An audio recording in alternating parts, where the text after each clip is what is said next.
Hey, everybody. Welcome to the Marketing Water Cooler Podcast. My name is Jeremy Francesi. Thanks for stopping by. Steph, what are we getting into today? Let's talk about how to harvest the low-hanging fruit that's already in your department.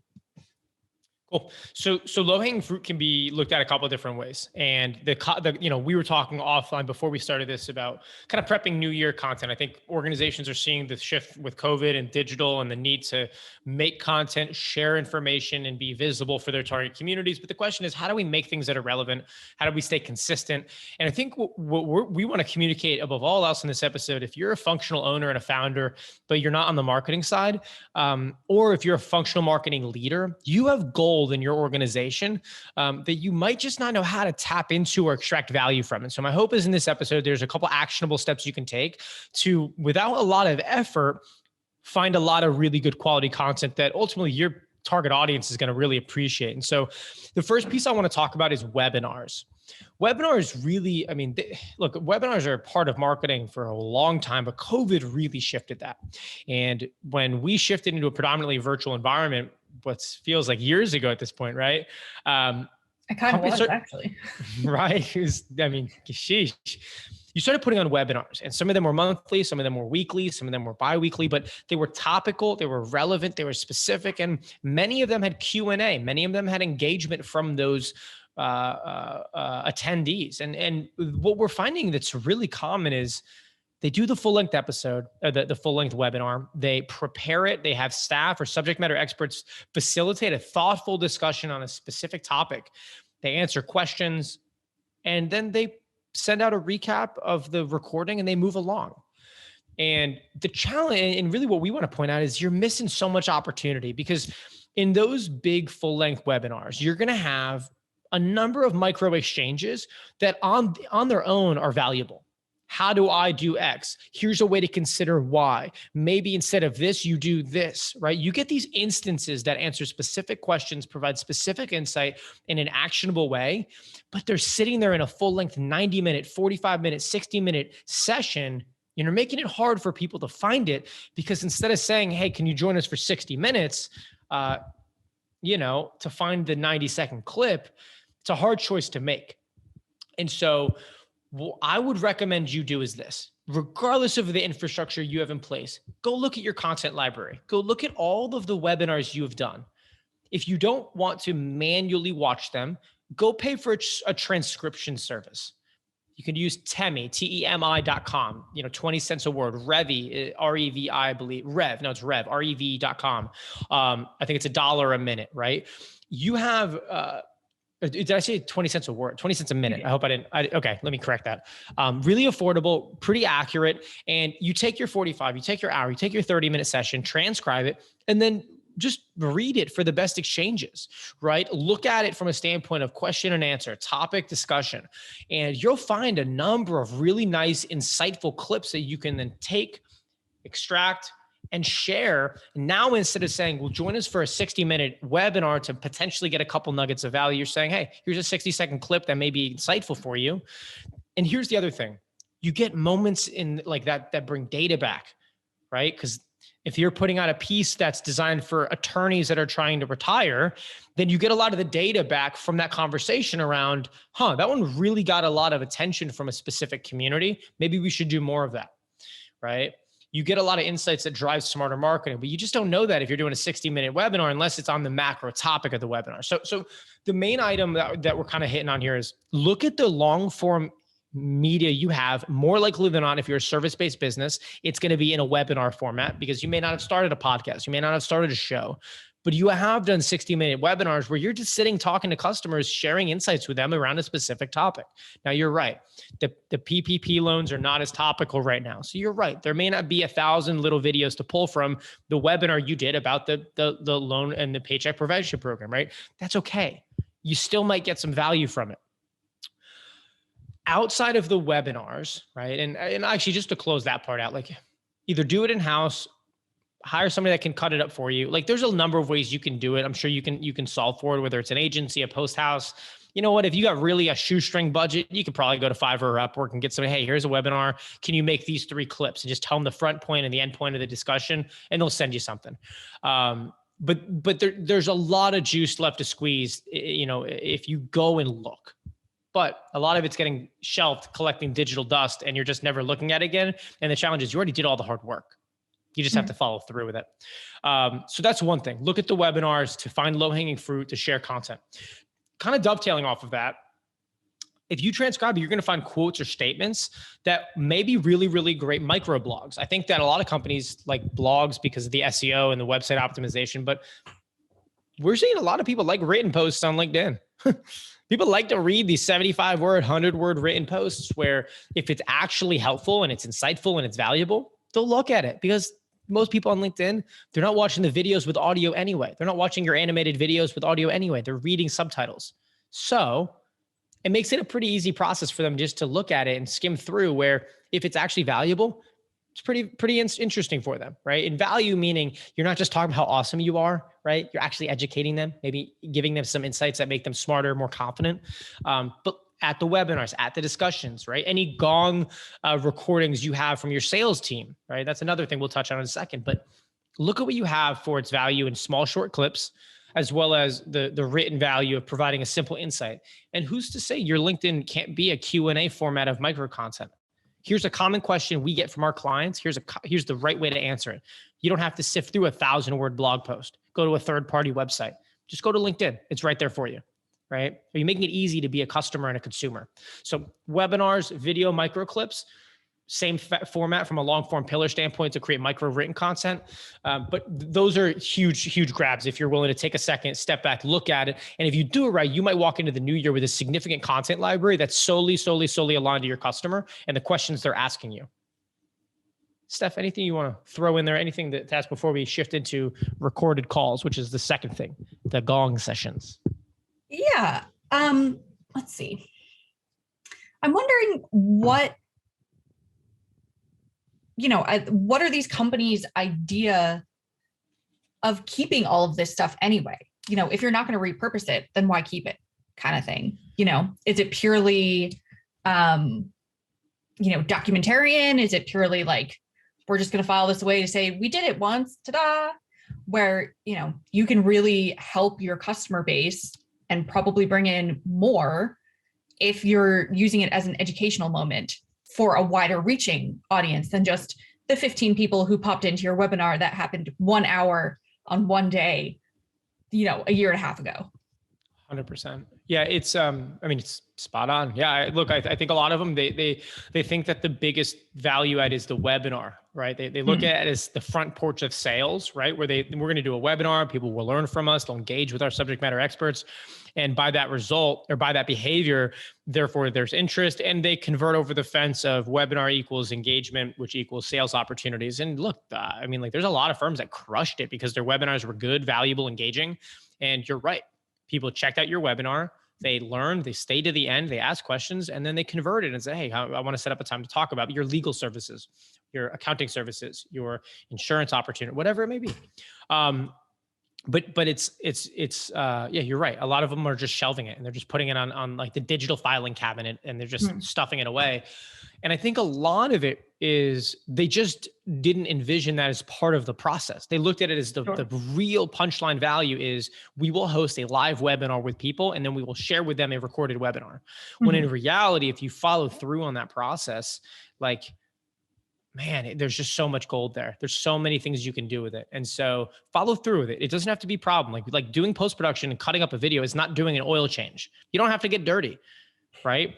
You just have to have it as a part of the process, right? You just have to think, okay, we're going to plan it, schedule it, run it, then it's going to download. Then we're going to give it to Steph. Steph is going to cut it up into, a couple pieces and send it back to us. And all of a sudden the 12 webinars, 20 webinars, 6 webinars, 18 webinars you did over the course of COVID just created 100 pieces of content for you. And you know what the best part is? It's you answering questions. You know what's even better? If you're an hourly structure, right? I was talking to an attorney about this. It's like, yeah, I just like sometimes LinkedIn. Look, we live in a world where everybody is making withdrawals. Everybody's taking things. If you are somebody that gets paid by the hour, then you're getting paid for your experience, which means you're also getting paid for your judgment. If you're getting paid by the hour, then make digital deposits into your community by providing insight, providing answers, providing value, because then they will understand the judgment they are paying for, the perspective they are paying for, the experience they're paying for, and they weren't paying you for it. And so it just comes down to like, what are you in the business of? Are you just trying to convert leads, or are you trying to generate demand? And both are valuable, but I think there's some low hanging fruit in that part of it. But at the end of the day, like Steph said, if you're just going to put it in the clouds drive and just stuff it in there and never look at it again, I think you're missing the boat. You're missing a huge opportunity.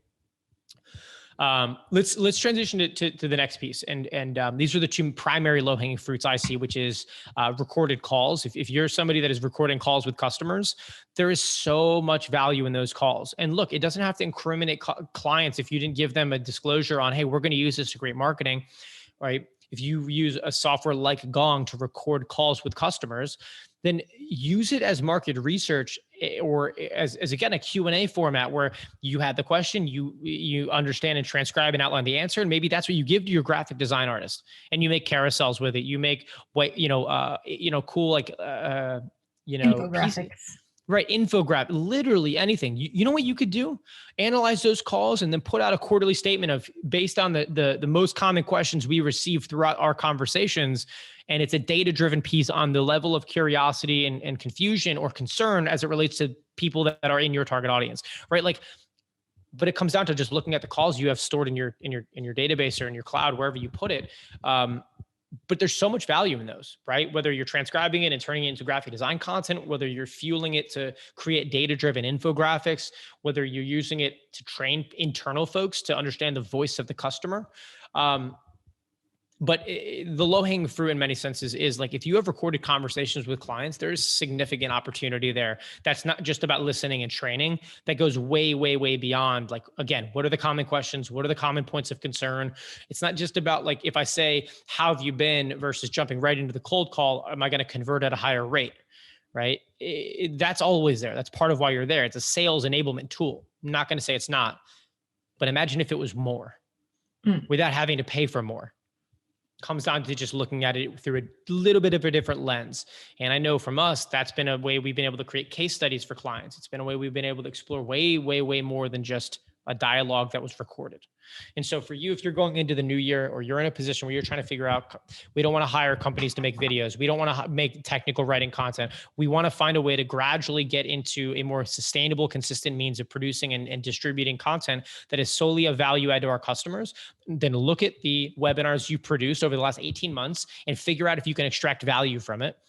Look at the recorded calls you have with customers to see if you can extract value from it. And I promise you, if you do those two things, you will do what most organizations are not doing, which is simply maximizing the resources and of the efforts they've already contributed.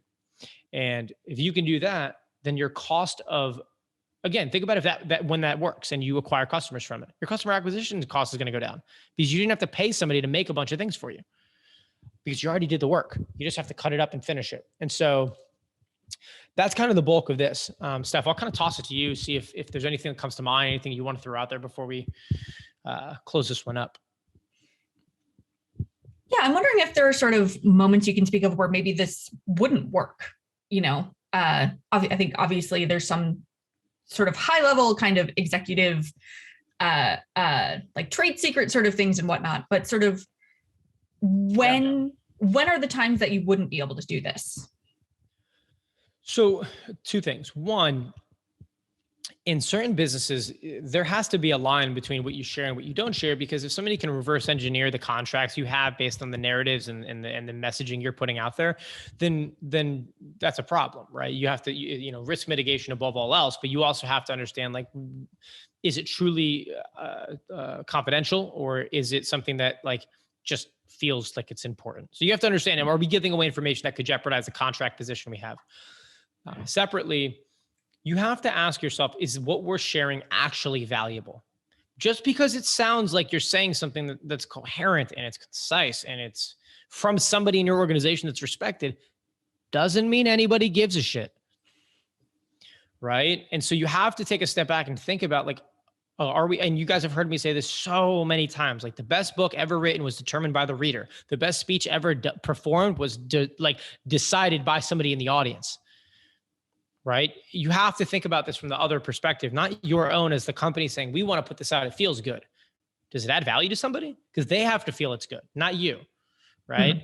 It has to resonate. So it's not going to work if what you're adding is just pounding your chest about how awesome you are. It's not going to work if it's general information that's like common sense.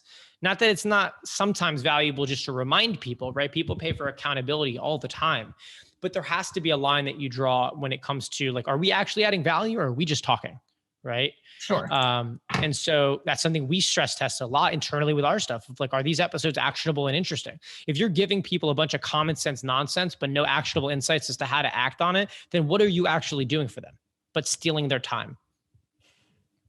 And so it's not going to work if the things you're putting out are just, and again, and let's also say one thing, making somebody feel genuine joy or happiness and laughter is giving them something. So I'm not saying you have to sit there in a suit and tie and go to class every day for your customers and go to chalk up the chalkboard a little bit and teach them things. What I am saying is you have to add value. If that's laughter and joy, amazing. If that's educational insights, amazing. But you have to make them feel like time with you is well spent. And that's not going to happen if you're wasting their time, just like pounding your chest on a mic. And so other than that, honestly, nothing comes to mind. That doesn't mean we won't ad lib later on, a couple episodes down the line where it's like, oh, we should have added this and we'll fold it in later. But right now, those are the only things. Don't put yourself in a position where you're sharing insights that could put you, in a point of exposure with your contracts or your relationships. Do not ever say anything that would, incriminate a client when it comes to like sharing information that's like a story from, like, you have to be careful from that standpoint when it comes to low hanging fruit. Like, you can't tell stories that people can infer, like, yeah, we know who you're talking about. And then it also comes down to the basics on the other end. And so that's kind of all I would wrap. That's all I would say. Cool. That's all I got. Yeah, so look, I'm just curious. Take a look at the low hanging fruit.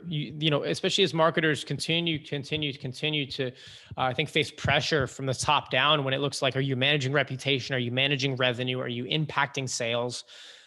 Sometimes you just have to step back and sometimes it's not about how hard you work. Like, you need to think smart. And there's a lot of gold in your library of content from webinars, from recorded calls, from conversations, and from meetings you've maybe had or recorded.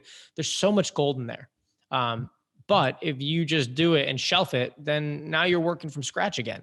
So squeeze it for everything it's got. And you'll not only learn about how to extract value from things, so you actually get a better return on the time you're spending, but the rest of your team will be happy with it because you're actually using every bit of it, right?